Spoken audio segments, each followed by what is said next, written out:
নির্মাণ চলাকালীন অবস্থায় ভেঙে পড়ল সেতু। বরখলা সমষ্টির ছেত্রী পুরন্দরপুরে জাঠিঙ্গা নদীর উপর নির্মাণ চলাকালে সেতু ভেঙে পড়ে। তথ্যমতে জানা যায়, গতরাতের একটানা ভারী বৃষ্টির ফলে শুক্রবার আনুমানিক দুপুর 12টায় জাঠিঙ্গা নদীর উপর নির্মিত সেতুর স্ট্রাকচারের কিছু অংশ ভেঙে নদীতে পড়ে ভেসে যায়। এদিকে এই ঘটনা নিয়ে এলাকায় দেখা দেয় চাঞ্চল্য। স্থানীয় জনগণের জোরালো অভিযোগ, সেতুটি নির্মাণ কাজের দায়িত্বে থাকা ঠিকাদারদের গাফিলতিতে ও নির্মাণ কাজে গুণগত মান ভালো নয় বলে ভেঙে যায়। তাই এ বিষয়ে মুখ্যমন্ত্রী সহ বিভাগীয় কর্মকর্তাদের দৃষ্টি আকর্ষণ করে। নদীর মধ্যে জোয়ার নামছে, জোয়ার নামার পরে হঠাৎ করে ব্রিজটা এখানে তারা কাজে মানুষ আসলো কিনা সঠিকভাবে জানি না, হঠাৎ করে ব্রিজে যেটা তারা জয়েস যেগুলো আসলো এগুলো হঠাৎ করে নদীর মধ্যে পড়ে গেছে।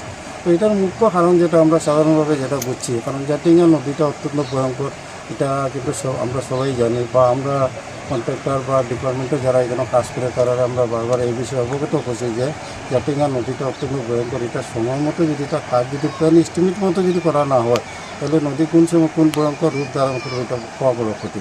কিন্তু দুর্ভাগ্য লাস্ট ইয়ারটা এটা যখন কাজ আরম্ভ হয়েছে, যেটা সিজনে যে কাজটা করার কথা, আমরা যতটুকু সাধারণ ভাষা বুঝছি যেটা তারা ডিউটি নেগলিজেন্সির কারণে বা কাজের গুণগত মানের কারণে আজকে এই দুর্দশাটা দেখা দিয়েছে। অনেক কষ্ট করে কিন্তু এই ব্রিজের লাগে অনেক আন্দোলন করা হয়েছে ব্রিজটা করার লাগিয়া, কিন্তু ভাগ্যক্রমে মাঝে কি তার কোনো ফিলার আছে?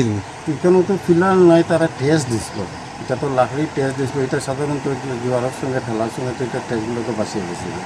তারপরে এটা যে জয়েসগুলো হঠাৎ করে হুড়মুড় করিয়া এগুলা নদীর মধ্যে পড়ে গেছে। টেস্টিং আসলো, টেস্টিংটা মানে হঠাৎ করে জ্বলাইয়া আর ঠেলামেল দিয়ে গেছে ইনশাল্লাহ পেয়েছি। ট্রেসিংটা আগে জলের আগে তো এটা কাম করতে লাগছিল, সেখানে তো লেট হইল।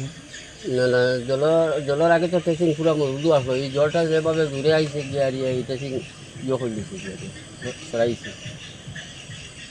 মানে ওয়াল ক্র্যাক হয়েছে না? এটা তো আর একবারে না ওয়াল ক্র্যাক হয়েছে কত বড় জিনিস উপর থেকে নিচে বললো ক্র্যাক হয়েছে না, এগুলো তো আর ওয়ালের লগে নাই, ওয়ালের উপরে তো দেখুন। মানুষের কর যেন নিম্ন মানের কাজ এটা কি তা সত্য নেই না? কিছু কাজ তো যেটা ওর দিয়া জোরদারও কাজ।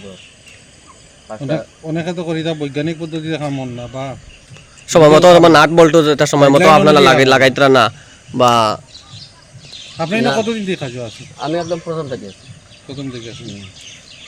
তো এটা সত্যি নেই যে গাইডলাইন অনুযায়ী কাজ না? না না, এটা গাইডলাইন নাইলে কাজ।